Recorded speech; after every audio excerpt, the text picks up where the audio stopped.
Marami po nagtatanong sa akin ngayon kasi uso daw ang sipon, meron din mga trangkaso, mga allergy, ano daw mga home remedies. Alam ko halos lahat ng bahay ngayon may mga ganyan-ganyang sakit eh. So tatlo tong mga kakaibang mga sakit, kailangan alam natin ano difference. Ano ang allergy, ano ang sipon, ano ang sipon is common cold, ano ang trangkaso o flu. Okay? Isa-isahin natin ha. Doon muna tayo sa pinaka-mild. Allergy, sipon, trangkaso. Pag allergy, lagi po, wala pong lagnat itong kasama. Okay? Basta, bahing ka lang na bahing, sama pakiramdam mo, kahit sa mga curtain, sa pollen, sa mga halaman.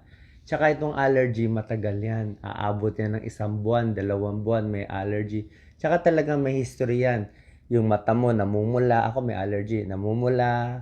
Sipon mo, tutulo. Pero wala kang lagnat. Masarap pakiramdam mo. Wala kang body pains. Wala kang nararamdaman. Allergy po ang tawag dyan. So, ano gamot sa allergy? So, inom ko na ng mga antihistamine. Yung mga anti-allergy, mga loratadine, yung mga ibang binibigay natin para sa anti-allergy. Second naman, sipon. Okay? Ang sipon, common cold virus na to. Virus ang cause nito. Pero ang sintomas, halos hawig din eh. Ang difference lang sa sipon, tulad na sinabi sipon, marami talagang sipon. At dapat medyo light colored lang, parang tubig-tubig lang siya. Ayaw natin yung sipon maging kulay berde o green, 'di ba? Pag ang sipon ng bata naging berde na o green, tapos baka sa tenga pa may luga pa lumalabas, ibang usapan mo po 'yan. So nagkumpisa 'yan sa sipon, nagkaroon ng bacterial infection. So kailangan na ng antibiotic basta naging berde na yung sipon. Antibiotic, kahit ano, binibigay ng mga doktor. Merong Augmentin, merong Amoxicillin. Usually, mga 1 week po yan.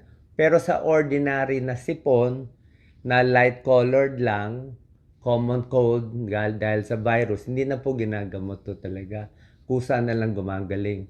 Ang sipon, gagaling siya mga within 5 days, dapat gumaling na eh. Within 7 days, dapat gumaling na. Pinakamatagal na siguro 1 week eh. Merong iba umaabot ng 2 linggong sipon. Medyo rare yon. Basta pag sipon nyo lampas na ng 1 week, baka allergy na yun. Pakita kayo sa doktor nyo para ma-differentiate natin. Ang sipon din, pwedeng medyo umiinit ka konti. Pwedeng parang sa hapon parang lalagnatin. Siguro between 37 hanggang 38 ang temperature. Minsan pinapawisan. Body pains, konti-konti. Kasi virus siya. Pero konti-konti lang, very mild. Tsaka kung may lagnat man, parang sinat-sinat lang. Okay? So, inuulit ko Number 1, allergy, walang lagnat. At pangmatagalan, anti-allergy. Okay? Pangalawa, sipon, pwedeng may konting lagnat, konting body pains, pero masarap pa pakiramdam mo. Tumutulo yung sipon, dapat light color lang, parang malauhog lang. Pag naging green yan, may bacterial infection, kailangan bigyan ng gamot. Pangatlo naman, ito yung mas malala, trangkaso or influenza or flu. Pag sinabi mo naman trangkaso, may lagnat talaga to. Usually, 3 days, 4 days, mataas ang lagnat, body pain, masakit ang katawan, 'di ba? Baldado ka, hindi ka makatrabaho, masakit ang ulo, at walang sipon. Flu siya eh. Kadalasan wala siyang sipon. O, meron iban baka nahaluan ng sipon. Pero basically, basta trangkaso or flu, mataas yung lagnat. Okay? Body pains. Baldado ka, hindi ka makatrabaho, nandiyan ka lang sa bahay, nangihina ka. Flu yon.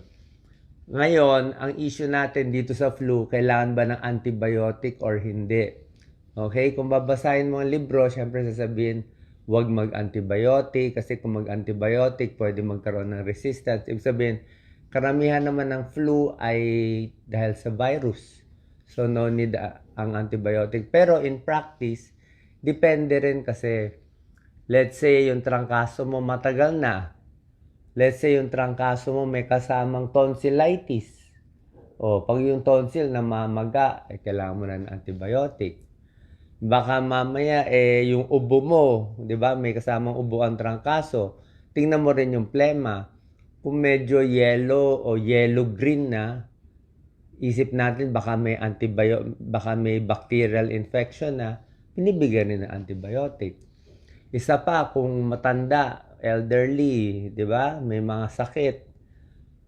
Takot tayo na baka lumala yung trangkaso niya, yung flu, baka maging pulmonya pa o ano pa mangyari. Minsan binibigyan na rin natin. So, depende pa rin yan. So, sana po sa short video na to napaliwanag ko ano difference ng allergy, sipon, at trangkaso. Trangkaso dapat 1 week lang yan. So, kailan kayo magpapatingin sa doktor? Siyempre, kung talagang hirap na huminga, ibang usapan na yun. Pag nakita mo yung leeg, galit na yung mga litid dito, di ba? So, ibang usapan na yun. Kung 1 week na yung lagnat, actually, mga 4 days, 5 days yung lagnat, kailangan magpa-check na tayo. Mataas ang fever, di ba? Masama pakiramdam. Makita mo yung hirap na hirap yung bata o matanda na may sakit. Pag nakita mo, lagi na siyang hirap na hirap, pa-check na natin sa doktor. Usong-uso sakit ngayon. Sana po nakatulong tong video para po sa inyo. God bless po palagi. Thank you.